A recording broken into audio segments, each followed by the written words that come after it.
कहानी की शुरुआत में हम एक लिफ्ट में दो अनजान लोगों को देखते हैं। इसी दौरान लड़की जानबूझकर अपने हाथ में मौजूद कुछ पेपर्स को नीचे गिरा देती है और इन्हें उठाने के बहाने से इस आदमी को अपने सुंदर पैरों को दिखाती है। पेपर्स को गिरता हुआ देख आदमी भी इसकी मदद करने के लिए इन पेपर्स को उठाने में उसकी मदद करता है, मगर तभी लड़की मौके का फायदा उठाकर अपने हाथ से इस आदमी के हाथ को छू लेती है। इसमें से लड़के का नाम कर्ल्स और लड़की का नाम लिसा है। लिसा जो दिखाई देने में बेहद खूबसूरत लड़की है। कर्ल्स जिस तरह से बातें कर रहा था वो लिसा को बेहद अच्छा लगता है और पहली ही मुलाकात में इसकी तरफ अट्रैक्ट हो जाती है। कर्ल्स लिसा के इरादों को कहीं न कहीं समझ गया है, लेकिन कर्ल्स शादीशुदा आदमी है, इसलिए दूसरे ही पल कर्ल्स अपनी नजर हटा लेता है। खैर, इसके बाद ये दोनों एक कंपनी में पहुंच जाते हैं। यहां आने के बाद लिसा को पता चलता है कि असल में कर्ल्स उसका बॉस है। कर्ल्स अपने रास्ते जा रहा होता है, जबकि लिसा अभी तक इसे ही देख रही थी। इसी दौरान इसी कंपनी में काम करने वाला एक लड़का लिसा से कहता है, उसका पीछा मत करो, वो शादीशुदा है। लेकिन लिसा को इस बात से कोई फर्क नहीं पड़ता और वह मुस्कुराते हुए चली जाती है। इसके थोड़ी देर बाद जब लिसा कर्ल्स के ऑफिस के सामने से जाती है तो जानबूझकर उसे अपनी तरफ खींचने के लिए अपने गोरे पैरों को दिखाती है। लेकिन इस वक्त कर्ल्स की नजर लिसा पर नहीं थी, इसलिए लिसा भी अपने रास्ते निकल जाती है। इसके अगले दिन यहाँ की सेक्रेटरी की तबीयत थोड़ी खराब हो जाती है, इसीलिए कुछ दिन के लिए लिसा को यहाँ कर्ल्स की सेक्रेटरी बना दिया जाता है। कर्ल्स जब लिस को यहाँ पर देखता है तो इसे थोड़ा अजीब लगता है, लेकिन इससे मना नहीं करता। अब वक्त के चलते लिसा इसके हर काम में इसकी मदद करने लगती है और बहाना मिलते ही कर्ल्स को अपनी तरफ खींचने की कोशिश करती है, जिससे कब कहीं ना कहीं कर्ल्स भी इस बात को भूलने लगता है कि मैं शादीशुदा मर्द हूं। अब एक दिन ऑफिस में कर्ल्स की पत्नी आती है। ये दोनों बैठकर आपस में बातें कर रहे थे कि तभी यहाँ पर लिसा आती है और कर्ल्स से बात करने लगती है। किसी अनजान खूबसूरत लड़की को इस तरह से अपने हस्बैंड से बातें करते हुए देख कर्ल्स की पत्नी को काफी ज्यादा बुरा लगता है और इसे पहली ही नजर में समझ में आ जाता है कि यह लड़की कोई सीधी साधी लड़की नहीं है। यहाँ तक कि कर्ल्स भी बात को खत्म करते हुए कहता है, लिसा काफी अच्छी लड़की है, वो मेरे हर काम में काफी मदद करती है। इसके थोड़ी देर बाद हम लिसा को रोते हुए देखते हैं। इसी दौरान यहाँ पर कर्ल्स आता है। पहले तो लिसा अपने रोते हुए चेहरे को छुपाने की कोशिश करती है, लेकिन कर्ल्स फिर भी इसे देख लेता है और इससे इसकी रोने की वजह पूछता है। कर्ल्स को पता चलता है कि लिसा के बॉयफ्रेंड ने लिसा से ब्रेकअप कर लिया है। कर्ल्स लिसा को दिलासा देता है, देखो लिसा, तुम एक खूबसूरत लड़की हो, तुम्हें कोई भी अच्छा लड़का मिल जाएगा। यहां तक कि अगर मैं शादीशुदा नहीं होता तो खुद मैं तुमसे शादी कर लेता। कर्ल्स की बातों से लिसा को अच्छा लगता है और वह हंसने लगती है। अब इसके कुछ दिन बाद हम एक पार्टी का सीन देखते हैं जिसमें काफी लोग मौजूद हैं।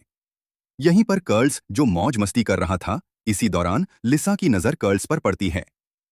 लिसा देखती है कि कर्ल्स अकेला है। इसी मौके का फायदा पाकर लिसा कर्ल्स के पास जाकर इसके साथ डांस करती है। डांस के दौरान लिसा जानबूझकर कर्ल्स के करीब आने लगती है, लेकिन कर्ल्स को यह सब करना अच्छा नहीं लगता।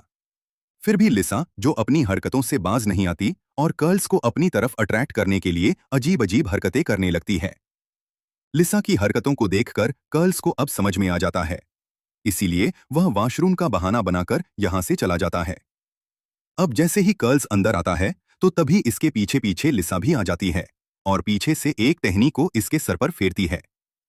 वक्त के चलते लिसा अपनी सारी हदें पार कर देती है, लेकिन कर्ल्स फिर भी इससे मना करते हुए कहता है, लीसा बात को समझो, मैं शादीशुदा हूं, मैं ऐसा नहीं कर सकता। अब काफी बार कहने पर जब लीसा कर्ल्स की बात को नहीं मानती तो कर्ल्स गुस्सा होकर यहां से चला जाता है। इसके बाद हम अगले दिन का सीन देखते हैं जहां पर लीसा को देखते हैं। लीसा कर्ल्स के पास आती है और कहती है, मुझे माफ करना, शायद मैंने कुछ ज्यादा ही पी ली थी, और कुछ इस तरह से बात करती है जैसे कि कुछ हुआ ही नहीं, जिससे कर्ल्स को भी अच्छा लगता है कि भला इस लड़की से मेरा पीछा तो छूट गया। लेकिन कर्ल्स इस बात को नहीं जानता कि ये सब तो लीसा की एक चाल है। इसके अगले सीन में जब शाम को कर्ल्स अपने घर जाने के लिए पार्किंग एरिया में जाता है तो इसे अपने आसपास किसी के होने का एहसास होता है। कर्ल्स अपनी कार में बैठता है तो तभी अचानक से लीसा भी इसकी कार में आकर बैठ जाती है। पहले तो लीसा कहती है, कर्ल्स, मैं अपनी उस हरकत के लिए माफी मांगती हूं, जिससे कर्ल्स को अच्छा लगता है। लेकिन तभी लीसा अपना असली चेहरा सामने लाती है और फिर से उसी तरह की हरकतें करने लगती है। ये देखकर कर्ल्स गुस्से से भड़क गया और कहता है, ये क्या बदतमीजी है। लेकिन लीसा कहती है, इसमें गलत क्या है और तुम्हारी समस्या क्या है। अब कर्ल्स का गुस्सा काफी ज्यादा बढ़ गया और वह इसे अपनी कार से बाहर निकाल देता है। गुस्से से भरा कर्ल्स अपने घर पहुंचकर इसके बारे में अपनी पत्नी को बताना चाहता है, लेकिन इसकी पत्नी पहले से ही किसी बात को लेकर परेशान नजर आती है। कर्ल्स की पत्नी बताती है, मेरी बहन का उसके हस्बैंड से डिवोर्स होने वाला है क्योंकि उन दोनों के बीच किसी बात को लेकर कुछ प्रॉब्लम आ हुई है। अपनी पत्नी को परेशान देखकर कर्ल्स ने इसे लीसा के बारे में बताना सही नहीं समझा, क्योंकि इसका मानना है कि यह पहले से ही परेशान है। अगर मैंने इसे और कुछ बताया तो यह और परेशान हो जाएगी। खैर, इसके अगले दिन कर्ल्स कंपनी में जाकर लीसा को कंपनी से बाहर निकलने की बात करता है कि वो लड़की काम करने लायक बिल्कुल भी नहीं है। लेकिन इसे पता चलता है कि लीसा पहले ही इस्तीफा देकर चली गई है। यह बात कर्ल्स को थोड़ी अजीब लगती है और अब इसके अंदर एक नया डर बैठ जाता है। वह सोचने लगता है कि अब न जाने उसके मन में क्या चल रहा है। लेकिन कहीं न कहीं अब इसे राहत भी मिल जाती है कि अब उससे मेरा पीछा छूट गया। अब ऐसे ही कुछ दिन बीत जाने के बाद कंपनी की तरफ से एक पार्टी रखी जाती है, जिसमें कंपनी में मौजूद काम करने वाले सभी एम्प्लॉई मौजूद हैं। इसी भीड़ भरे माहौल में कर्ल्स की नजर लीसा पर पड़ती है। अचानक अपने सामने लीसा को देखकर एक पल के लिए कर्ल्स हैरान हो जाता है। लीसा एक सुंदर ड्रेस पहने हुई है। असल में लीसा अपनी आगे की चाल को चलने आई होती है। कर्ल्स इस पर गुस्से होते हुए कहता है, तुम मुझसे दूर रहो, और इसे यहां से जाने को कहता है। लेकिन तभी लीसा चुपके से इसके ग्लास में बेहोशी की एक दवा मिला देती है, जिसके बारे में कर्ल्स को कोई खबर नहीं पड़ती।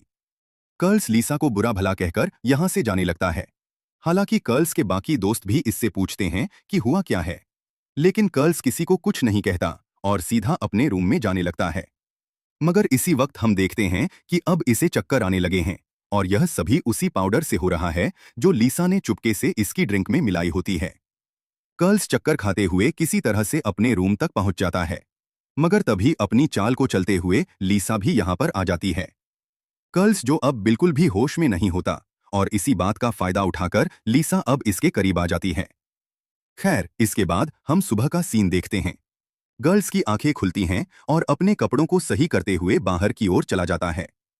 थोड़ा घूम फिर के कर्ल्स वापस अपने कमरे में आने लगता है, लेकिन तभी रास्ते में इसे लीसा मिलती है, जो कर्ल्स को रोक लेती है और इसे अपने साथ डिनर के लिए इनवाइट करती है। लेकिन कर्ल्स इससे कहता है, लीसा, तुम यह सब क्यों कर रही हो? लीसा कर्ल्स को कुछ देर पहले हुए हादसे के बारे में बताती है, लेकिन कर्ल्स कहता है, हमारे बीच ऐसा कुछ नहीं हुआ, और हर बार की तरह इस बार अपना पीछा छुड़ाकर यहां से चला जाता है। इसके थोड़ी देर बाद जब कर्ल्स अपने कमरे की तरफ जाता है और जैसे ही अपने दरवाजे को ओपन करता है तो पाता है कि मेरे बेड पर लीसा लेटी हुई है। कर्ल्स गुस्से से इसे यहां से जाने को कहता है और इसे एक तरफ खींचता है, लेकिन देखता है कि लीसा अब होश में नहीं है, यानी बेहोशी की हालत में है। साथ ही यहां पर एक छोटी बोतल भी पड़ी हुई है। यह देखकर कर्ल्स समझ जाता है कि लीसा ने इन टैबलेट्स को खा लिया है। कर्ल्स यह देखकर घबरा गया और बिना वक्त गवाए इसे जल्दी से हॉस्पिटल की तरफ ले जाने लगा। कुछ वक्त के बाद कर्ल्स हॉस्पिटल पहुंच जाता है, लेकिन इसके पीछे पीछे कर्ल्स की पत्नी भी आ जाती है। असल में कर्ल्स आज टाइम पर घर नहीं पहुंचा था, इसलिए कर्ल्स की पत्नी ने कर्ल्स के बारे में इसके दोस्तों से पता किया था।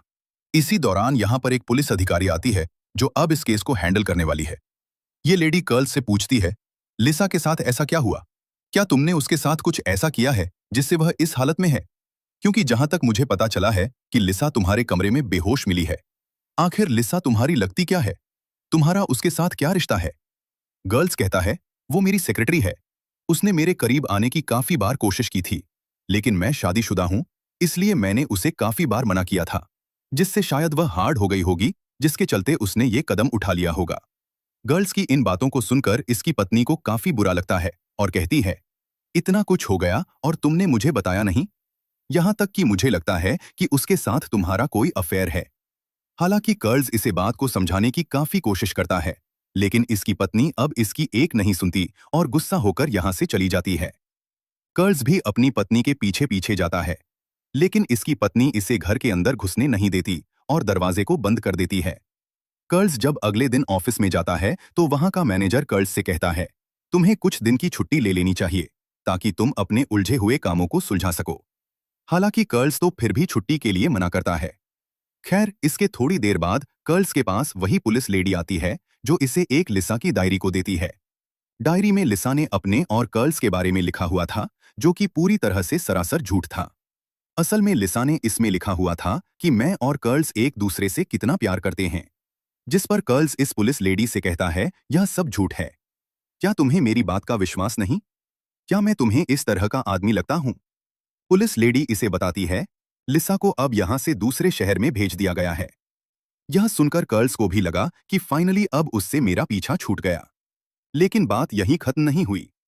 खैर, वक्त के चलते ऐसे ही 3 महीने बीत गए और कर्ल्स अपनी पत्नी के पास जाता है जो कि इससे नाराज थी।